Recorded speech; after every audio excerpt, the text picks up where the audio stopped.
Good morning, Knicks Nation. Today is Thursday, the 21st day of May, 2026. I hope you're all safe and healthy today and that your family is safe and healthy and that the needs of you and your family in terms of food, shelter, clothing, as well as health are being met today. Blessings upon those that work in the area of health, along with first responders doing all they can every day to save lives. Those also to pick up garbage, to keep our places clean, and those that make deliveries for our convenience. Double blessings on the men and women trying to help rescue, deliver, and recover teenagers and children victims of child molestation and pedophilia.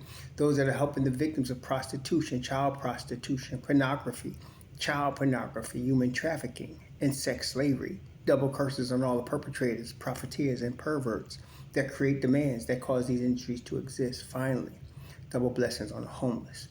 More than 700,000 men, women, children, families, and senior citizens homeless in the United States of America. Blessings upon them, for theirs is the kingdom. There's going to be a basketball game tonight at Madison Square Garden at 8 o'clock. The New York Knicks will be taking on the Cleveland Cavaliers in the second game of the Eastern Conference Finals. Now, in the Western Conference, we know that it's tied 1-1 because San Antonio lost in Oklahoma City to Oklahoma.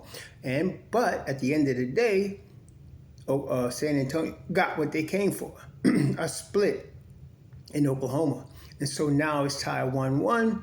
There's 5 games left, and 3 of those 5 games are in San Antonio. So that's why you want to split on the road. Now, against Cleveland, this is the thing. I get it. I mean, so because of gambling and because of media, people go overboard. And they do that to generate clicks, to generate money. Many people writing off Cleveland after game 1. That's a mistake, okay? That's a mistake. And I'm liking how Jalen Brunson answered the question when they asked him something along those lines, and he said, you can learn from winning. There's a lot of things we need to clean up. He's right. In game 1, the Knicks started properly, going through Karl Anthony Towns. And then Jalen Brunson, when you got to the fourth quarter, saw opportunity against a tired and older James Harden. I don't know what Cleveland's going to do about that, but they're going to have to do something. And Kenny Atkinson seems stubbornly going to keep James Harden in those situations. So that might be available at the end. They did have Dean Wade on Brunson most of the game, but then McCall was picking Dean Wade off and switching into Harden, which is why Jalen Brunson went off for 38. They still should go through Cat, okay? Because going through Cat opened up the situation that led to Brunson against Harden. So they still should do that. Cat has to be better with the ball. 7 turnovers will not get it done. He has to be better with the ball. You have to expect a desperate fight from the Cleveland Cavaliers tonight. They're going to come and they're going to make the corrections. Hopefully Atkinson makes them if he's any kind of coach, because he did get out-coached by Mike Brown in game 1. Again, playoffs are a different breed, and it's more of a chess match in the NBA playoffs than during the season. So Coach Brown won that one, but Atkinson's not stupid. And a lot of people try to, all the media is blaming him for not using the timeouts and all this. There's all kind of Monday morning quarterbacks that try to sound smart that are not in the game. I respect the people that are in the game enough to understand you shouldn't be criticizing people when you're not in their position and you have no idea what they're dealing with in the moment. So Atkinson might have made some mistakes, but it's not the end of the series. It still takes 4 wins to end the series. So what the Knicks want to do tonight is try to come away with a dub, obviously, because now you can go back to Cleveland up 2-0, and now you just looking for a split in Cleveland to come back and finish it in New York if you can. And I think they can. The key tonight is winning tonight. Stick with the game plan. Karl Anthony Towns has to be better at handling the basketball. He turned it over 7 times the last game. That's him just stumbling and bumbling with the ball. He has to be more careful with the basketball. And then the Knicks continue to cut.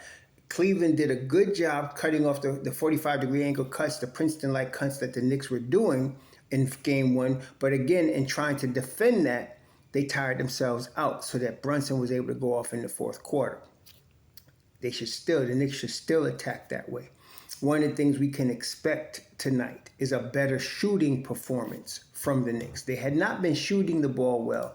And what you don't want to do, and which a couple people were trying to argue, and this is the thing, that's another thing. Why are you guys arguing with me about stuff? If you have a belief, okay, state it and then move on. I'm not arguing with you back and forth. That's stupid. Neither of us are really coaching the team.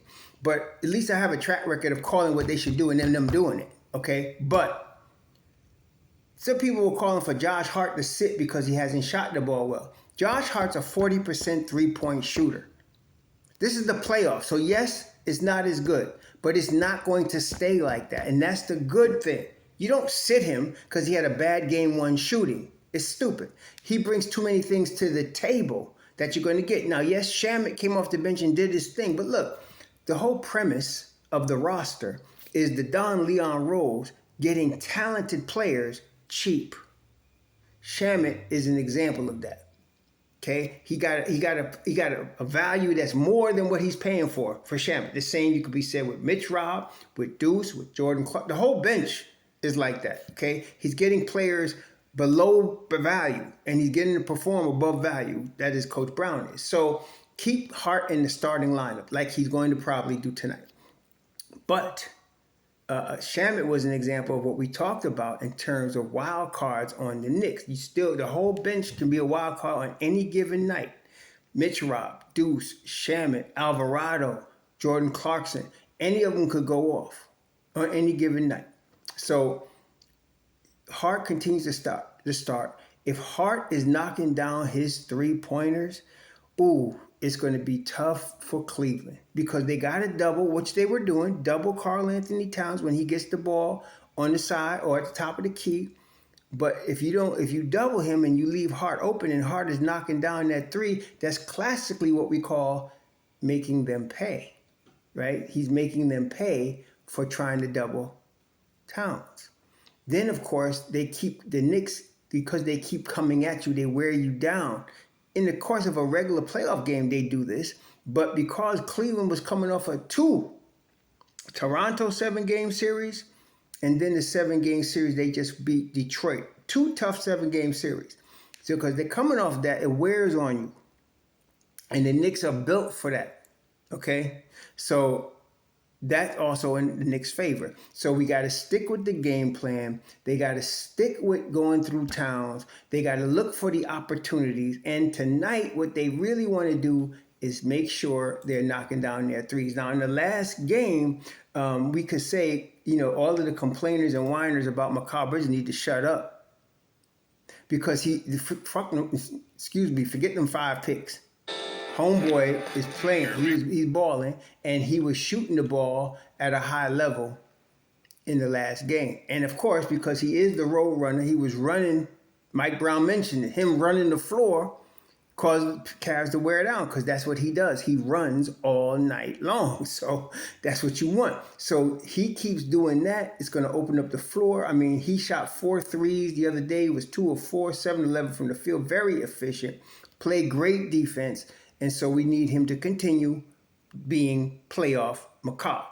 But Josh Hart, Anunoby, Towns, all were 1 of 5, 1 of 5, 1 of 6, and Brunson 1 of 6. That's not going to continue. Okay, this is the playoffs. The defense is tougher, but that's not going to continue. Okay, so the Knicks stick with the game plan, wear them down, stay patient, which is what they did, and then take advantage when it's time to take advantage. And so we'll see. I'm interested to see what Cleveland's going to do in terms of trying to double Towns, but still not leave Brunson open one-on-one against Harden, okay? And try to not have Mikal, Josh Hart, OG with open threes. You're playing with fire there. They're going to miss some like they did, on Tuesday. But they're not going to do that all the time. These are high-level shooters on the Knicks, all of them. So you leave them open too long, you're going to pay. And Shamet came off the bench and made them play going 3 for 3 from the three-point line because of wide open shots made by the offense. So tonight, continue the program, continue the game plan, attack their paint, and try to defend your paint against them. Number 1, make sure that you have the ball moving. Go through cat and let the ball move. Continue to let the ball move. And then look for your opportunities at the end of the game to take advantage of the Cavaliers at that point. So this is where we're at now. I'm watching Victor Wembanyama and them. The youth of San Antonio showed last night that the skill level and the athleticism is off the charts, but you need some experience. Stephen Castle, Dylan Harper are tough. They're going to be monsters down the road, but right now they're still youngins. Wembanyama, young as he is, he has a maturity level in terms of basketball that's more than I thought he was going to have. He really is good, but they're really depending on him, obviously, to go anywhere. He's tougher than I thought, being rail thin as he is and tall as he is, but you rough him up, he's still there. So, and he have obviously high level skill for somebody 7'4" tall. So that's going to be a series. It's 1-1. They're going back to San Antonio for tomorrow, and it's going to be a series. That's going to be a series going back and forth. Two really high level teams. The Knicks can play with either of them. I want to say that at the start, because come time for that to happen, there's going to be a lot of people talking all kind of mess. This is a foregone conclusion. Knicks going to lose in 5, 6, whatever. Okay, we'll see. Right now, handle Cleveland tonight. That's the kid. That's Brunson's. That's Hart. That's McCall. That's Towns. Everybody's focused. Handle Cleveland tonight in New York. Then you got to go back to Cleveland Saturday night and play them. Try to get a split. Okay, that's the key here. Can we sweep them? It's possible. I didn't think they were going to sweep Philly until they did. I'm going to give Cleveland a game, though, because Cleveland is better than people are, and Atkinson's better than all these stupid idiots that think they know more but don't coach nowhere. So Atkinson's smarter than what you think, and Cleveland is tougher than what you think. It's smart of Atkinson to take up for Harden the way he did. That's your player. You keep up. You say, I'll put him out there. I trust him. Brown does the same thing. You don't want your players thinking you're against them. That's what happened to Ben Simmons with Doc Rivers. All of a sudden, Ben Simmons thought Doc Rivers was attacking him, and that messed everything up. So Atkinson and Brown know better. So expect a tough game from Cleveland tonight. We have to do better. And the Knicks, this has been an Achilles heel all year. We have to do better protecting the weak side three-point shooter. Sam Merrill is tough. He really is a great shooter, especially a spot-up shooter. What he can't do very well is shoot off the dribble. So if you can make him move off the dribble and not get his feet set on a spot-up shot, you got a good shot of making him miss. And they got to watch that week. That's been a problem all year long. So that's when Jalen Brunson said there's things we got to clean up. That's one of them. You definitely got to protect the weak side three-point shooter. And who's ever on that side needs to be cognizant of Sam Merrill especially. And Max Strus is another spot-up shooter that can hit a three if you give him. You don't even need that much room. And the thing about Strus, he's not as great a pure shooter as Merrill is, but Strus can hit shots off the dribble. Okay, so he could be a little tougher in that way. But Merrill, you don't want to go rushing out and just jump past him like they were doing last game and make him just fake sidestep three-pointer. That's what he was doing. So got to watch that. Other than that, the Knicks were really doing a good job. I mean, Cleveland only scored 104 points in this last game. So you can't say the Knicks were doing a terrible job. They weren't. They were doing a good job. They held Cleveland at 32% shooting on the three-point line, whereas the Knicks shot 31%. I expect that number to improve on the Knicks side, as I mentioned. So we'll see.